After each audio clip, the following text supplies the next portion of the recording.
दोस्तों नमस्कार and welcome to GS fighters. दोस्तों आज है 31 अक्टूबर और 31 अक्टूबर के लिए जितने भी महत्वपूर्ण प्रश्न बन सकते हो करंट अफेयर्स के, उन सभी को हम लोग यहाँ डिस्कस करेंगे। वीडियो पसंद आता है आप लाइक कर सकते हो। चैनल को सब्सक्राइब नहीं किया है तो कर लीजिए। जीएस फाइटर्स आपका अपना चैनल है और शेयर करना चाहते हो तो ज़रूर कीजिए। ठीक है, चलिए पहला प्रश्न पढ़िए आप लोग। राष्ट्रीय एकता दिवस किस तिथि को मनाया जाता है? देखिए, आयरन मैन ऑफ इंडिया की जो बर्थ एनिवर्सरी है, उस दिन को हम सेलिब्रेट करते हैं नेशनल यूनिटी डे के रूप में। और आयरन मैन ऑफ इंडिया आपको पता होगा सरदार वल्लभ भाई पटेल हैं। ठीक है, और इनकी जो बर्थ एनिवर्सरी होती है हर साल 31 अक्टूबर को होती है। सरदार वल्लभ भाई पटेल आज़ादी के समय और उसके बाद देश को एकजुट करने में जो उनकी भूमिका रही है, यानी कि देश को एकजुट करने में, एकता के सूत्र में बांधने में जो उनकी भूमिका रही है, उसको देखते हुए इनकी जो बर्थ एनिवर्सरी है 31 अक्टूबर को, उस दिन हम नेशनल यूनिटी डे के रूप में सेलिब्रेट करते हैं। क्योंकि इनका जन्म 31 अक्टूबर को ही हुआ था और 1875 में, ठीक गुजरात के नाडियाड डिस्ट्रिक्ट में इनका जन्म होता है। और आपको पता होगा दुनिया की सबसे ऊंची प्रतिमा जो है सरदार वल्लभ भाई पटेल की ही है, जो कि 182 मीटर ऊंची है। गुजरात में एक जगह है केवड़िया डिस्ट्रिक्ट में, साधु बेट, नर्मदा नदी के तट पर स्थित है ये सबसे ऊंची प्रतिमा।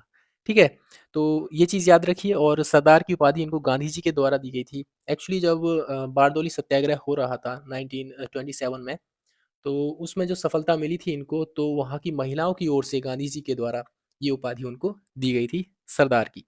तो ध्यान रखिए, नेशनल यूनिटी डे जो है हम लोग सरदार वल्लभ भाई पटेल की इसमें जो है बर्थ एनिवर्सरी के दिन सेलिब्रेट करते हैं। ठीक है, चलिए सेकंड क्वेश्चन पढ़िए आप लोग। हाल ही में भारत और किस देश के मध्य 30 अक्टूबर को काजिंद 2030 युद्धाभ्यास शुरू हुआ है?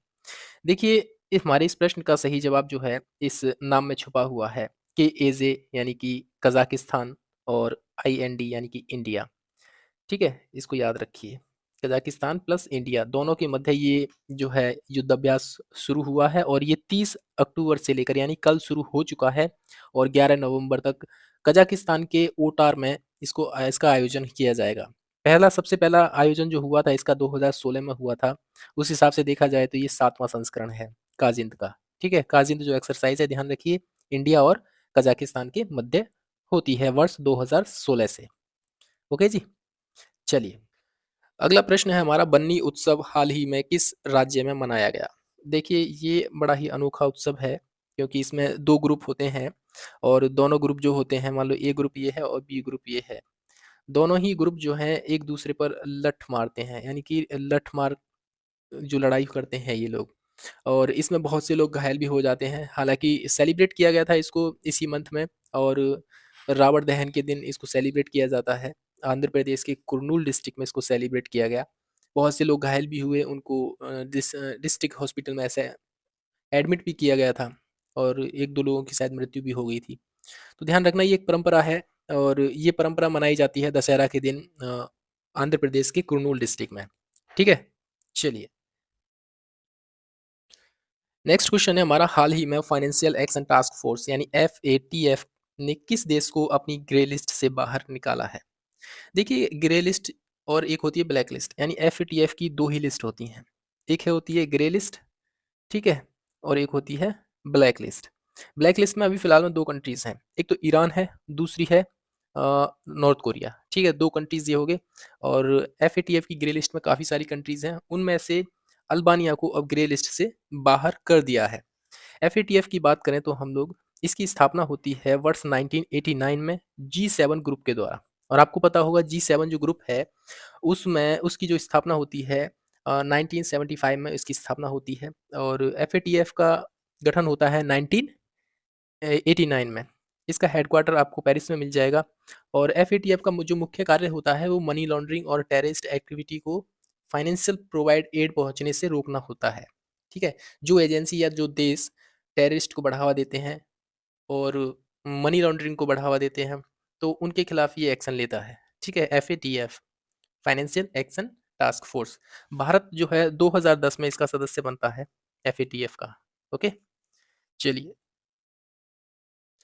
हाल ही में प्रधानमंत्री नरेंद्र मोदी जी ने इंडिया मोबाइल कांग्रेस के 7वें संस्करण का उद्घाटन कहाँ किया है? देखिए, नरेंद्र मोदी साहब ने, जो हमारे प्राइम मिनिस्टर हैं, उन्होंने इंडिया मोबाइल कांग्रेस का जो आयोजन है, उद्घाटन है, वो किया है। दिल्ली में प्रगति मैदान है और आपको पता होगा अभी रिसेंटली बना है भारत मंडपम। ये एक इंटरनेशनल कन्वेंशन सेंटर है जो कि दिल्ली के प्रगति मैदान में ही बनाया गया है और भारत मंडपम में ही इंडिया मोबाइल कांग्रेस का आयोजन किया गया है। ठीक है? और इंडिया मोबाइल कांग्रेस जो है एशिया का सबसे बड़ा telecommunication, media and technology platform है, जो कि एक प्रोवाइड कराता है, भारत की प्रगति को रेखांकित करता है और स्टार्टअप्स को अपने नए प्रोडक्ट्स और समाधानों को शो करने का एक अवसर प्रदान करता है।